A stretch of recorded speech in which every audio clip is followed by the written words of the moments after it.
ರಾಷ್ಟ್ರೀಯ ಹೆದ್ದಾರಿ ಕಾಮಗಾರಿ ಅವ್ಯವಸ್ಥೆ, ಅಗತ್ಯ ಬರುವೆಡೆ ಸರ್ವಿಸ್ ರಸ್ತೆ ನಿರ್ಮಾಣ ಮೊದಲಾದ ಸೌಕರ್ಯ ನೀಡಿದ ಬಳಿಕವೇ ಟೋಲ್ ಸಂಗ್ರಹ ಮಾಡಬೇಕೆಂದು ಆಗ್ರಹಿಸಿ ಬೈಂದೂರು ವನ್ಸೆ ಬ್ಲಾಕ್ ಕಾಂಗ್ರೆಸ್ ಶನಿವಾರದಂದು ಮರವಂತೆಯಿಂದ ಬೈಂದೂರಿನ ತನಕ ಬೃಹತ್ ಪಾದಯಾತ್ರೆ ನಡೆಸಿತು.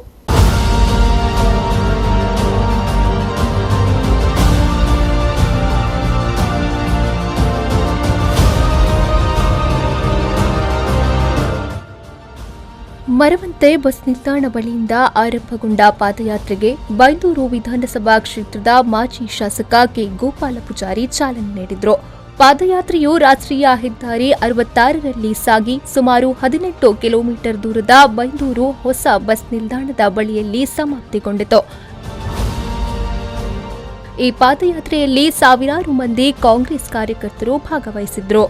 ಬೈಂದೂರಿನ ಹೊಸ ಬಸ್ ನಿಲ್ದಾಣದಲ್ಲಿ ನಡೆದ ಬೃಹತ್ ಬಹಿರಂಗ ಸಭೆಯಲ್ಲಿ ಮಾತನಾಡಿದ ಬೈಂದೂರು ಮಾಜಿ ಶಾಸಕ ಕೆ. ಗೋಪಾಲ ಪೂಜಾರಿ, ಕುಂದಾಪುರದ ಸಂಗಂ ಬಳಿಯಿಂದ ಬೈಂದೂರು ತನಕ ರಾಷ್ಟ್ರೀಯ ಹೆದ್ದಾರಿ ಅವ್ಯವಸ್ಥೆಯಿಂದ ಕೂಡಿದೆ. ಒಳಚರಂಡಿ ಅವ್ಯವಸ್ಥೆ, ಕುಡಿಯುವ ನೀರಿನ ಪೈಪ್ ಹಾಳುಗೆಡವಿದೆ. ಸಾರ್ವಜನಿಕರ ಮೇಲೆ ದಬ್ಬಾಳಿಕೆ ಮಾಡುತ್ತಿರುವ ಕಂಪನಿ ಶೀರೂರಿನಲ್ಲಿ ಟೋಲ್ ಸಂಗ್ರಹಕ್ಕೆ ಹುನ್ನಾರ ನಡೆಸುತ್ತಿರುವುದು ಸರಿಯಲ್ಲ ಎಂದರು. ಪಾದಯಾತ್ರೆಯ ಬಗ್ಗೆ ಜಿಲ್ಲಾಡಳಿತ ಕೊಟ್ಟಿರುವ ನೋಟಿಸ್ ಕುರಿತು ಪ್ರತಿಕ್ರಿಯಿಸಿದ ಕೆ. ಗೋಪಾಲ ಪೂಜಾರಿ ಅವರು, ಇಂತಹ ನೋಟಿಸ್ಗಳಿಗೆಲ್ಲ ನಾನು ಹೆದರುವುದಿಲ್ಲ. ರಾಜಕೀಯ ಜೀವನದಲ್ಲಿ ಸಾಕಷ್ಟು ಅಧಿಕಾರಿಗಳನ್ನ ನೋಡಿದ್ದೇನೆ. ಪ್ರತಿಭಟನೆ ಅಂದ ಮೇಲೆ ಅಹಿತಕರ ಘಟನೆಗಳು ನಡೆಯದಂತೆ ಎಚ್ಚರ ವಹಿಸುವುದು ಜಿಲ್ಲಾಧಿಕಾರಿಯವರ ಕರ್ತವ್ಯ. ಅದರಂತೆ ಅವರು ನಮಗೆ ನೋಟಿಸ್ ನೀಡಿದ್ದಾರೆ. ರಾಷ್ಟ್ರೀಯ ಹೆದ್ದಾರಿ ವಿಚಾರದಲ್ಲಿ ಶಿವಮೊಗ್ಗ ಲೋಕಸಭಾ ಕ್ಷೇತ್ರದ ಸಂಸದರು ಹೇಳಿಕೆಗಳನ್ನ ನೀಡಿರುತ್ತಾರೆಯೇ ವಿನಃ ಇದುವರೆಗೂ ಯಾವುದೇ ಕ್ರಮ ಕೈಗೊಂಡಿಲ್ಲ. ಐಆರ್ಬಿ ಕಂಪನಿಯ ಜೊತೆ ಇವರೆಲ್ಲರೂ ಶಾಮೀಲಾಗಿದ್ದಾರೆ. ತಮ್ಮ ರಾಜಕೀಯಕ್ಕೆ ತೊಂದರೆಯಾಗಬಹುದೆಂದು ಸುಮ್ಮನೆ ಕುಳಿತಿದ್ದಾರೆ ಎಂದು ಮಾಜಿ ಶಾಸಕ ಕೆ. ಗೋಪಾಲ ಪೂಜಾರಿ ಆರೋಪಿಸಿದರು. ಬಹಳ ವಿಶೇಷವಾಗಿ ನಾವು ಜಿಲ್ಲಾಡಳಿತ ಮತ್ತು ಪೊಲೀಸ್ ವರಿಷ್ಠಾಧಿಕಾರಿಗಳಿಗೆ ನಾವು ಹೋಗಿ ಭೇಟಿಯಾಗಿ ಅವರಿಗೆ ಮುಂದಟ್ಟು ಮಾಡಿದ್ದೇವೆ. ಐಆರ್ಬಿ ಕಂಪನಿ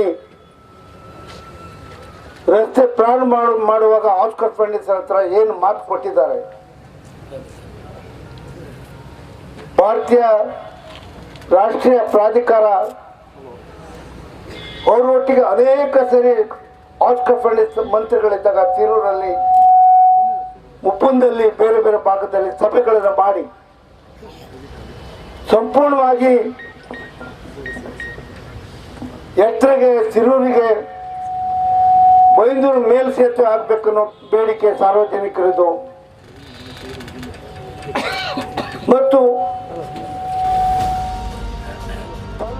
ಈ ವೇಳೆ ಬೈಂದೂರು ವಿಧಾನಸಭಾ ಕ್ಷೇತ್ರ ವ್ಯಾಪ್ತಿಯ ಎಲ್ಲ ಗ್ರಾಮ ಪಂಚಾಯಿತಿ ವ್ಯಾಪ್ತಿಯಲ್ಲಿನ ರಾಷ್ಟ್ರೀಯ ಹೆದ್ದಾರಿ ಸಮಸ್ಯೆಗಳ ಪಟ್ಟಿಯುಳ್ಳ ಮನವಿಯನ್ನ ಬೈಂದೂರು ತಹಶೀಲ್ದಾರ್ ಬಸಪ್ಪ ಪೂಜಾರಿ, ರಾಷ್ಟ್ರೀಯ ಹೆದ್ದಾರಿ ಪ್ರಾಧಿಕಾರದ ಇಂಡಿಪೆಂಡೆಂಟ್ ಇಂಜಿನಿಯರ್ ಚೆನ್ನಪ್ಪ, ಐಆರ್ಬಿ ಅಧಿಕಾರಿಗಳಾದ ಗುರಣ್ಣ, ಇಂಜಿನಿಯರ್ ಯೋಗೀಂದ್ರಪ್ಪ ಅವರಿಗೆ ಮನವಿ ನೀಡಲಾಯಿತು.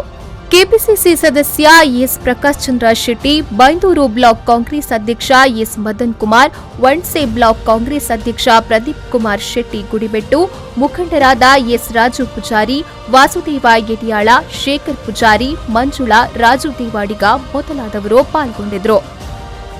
ಶ್ರೀಕಾಂತ್ ಹೆಮ್ಮಾಡಿ, ವಿ4 ನ್ಯೂಸ್ 24/7 ಕುಂದಾಪುರ.